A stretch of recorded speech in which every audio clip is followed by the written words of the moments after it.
देखकर भैया के पास चलना चाहिए।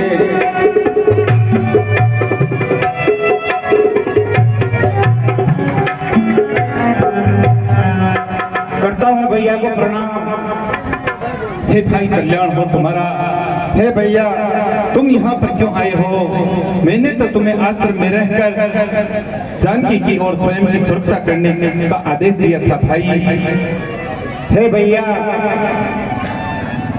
मैं तो आपके आज्ञा अनुसार ही कार्य कर रहा था, लेकिन माता जानकी ने मेरे को अति कटु वचन कहे जिससे मुझसे रहा ना गया।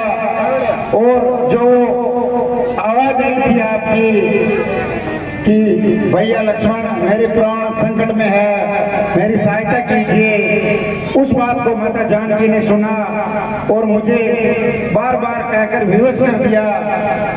फिर मुझे माता को सुरक्षित लक्ष्मण रेखा खींच के कुटिया में छोड़कर आना पड़ा। भैया मैं आपसे क्षमा चाहता हूँ, लेकिन मैं विवश था भैया, मैं क्या कर सकता था। हे भाई लखन, वो तो दुष्ट मारीच नाम का निशाचर था जिसने कपट रूप से स्वर्ण मृग बनकर हमें मोहित करने के लिए आया। जानकी उसे देखकर मोहित हो गई।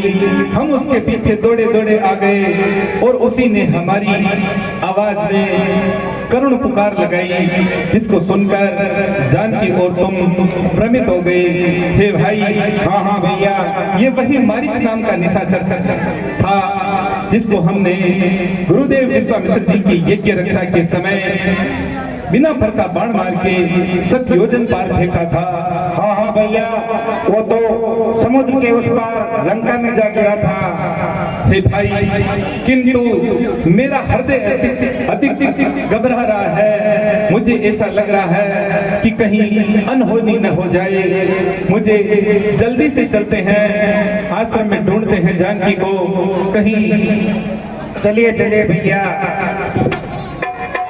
अनुजे समेत गयो प्रभु तहरा,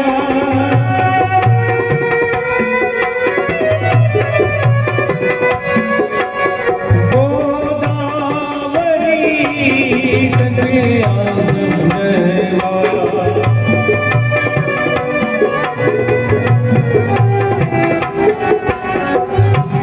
हे भाई, हाँ हाँ भैया, ये देखो आश्रम में जानकी नहीं है, न जाने कहाँ चली गई। इधर देखते हैं। हाँ हाँ भैया, नदी नाले पर कंदरा की तरफ देखता हूँ। स्नान करने तो नहीं चली गई। हे प्रिय, हे प्राणेश्वरी, हे मेरे प्राणों की आधार, हे जानकी तुम कहाँ हो? हमारे सम्मुख क्यों नहीं आती? क्या तुम हमसे परिहास कर रही हो और हमें अपने दर्शन से वंचित कर रही हो? हे भैया, माता का कहीं पता नहीं लग रहा है। मैं बार बार वन को विचरण करके आ रहा हूँ, सभी कंदरा गुफा आदि में होके आया हूँ। आपको कहीं माता जानकी दिखाई नहीं क्या भैया? हे भाई, जानकी के दर्शन करने के लिए तो ये नेत्र तरस रहे हैं। हे भाई, जानकी के बिना मेरे प्राणों का सुरक्षित रहना असंभव है। मेरे प्राण तो जानकी में बसते हैं। धीरज धरिए भैया, आगे की ओर देखते हैं, कहीं माता का पता चल जाए। आगे बढ़कर देखते हैं भाई।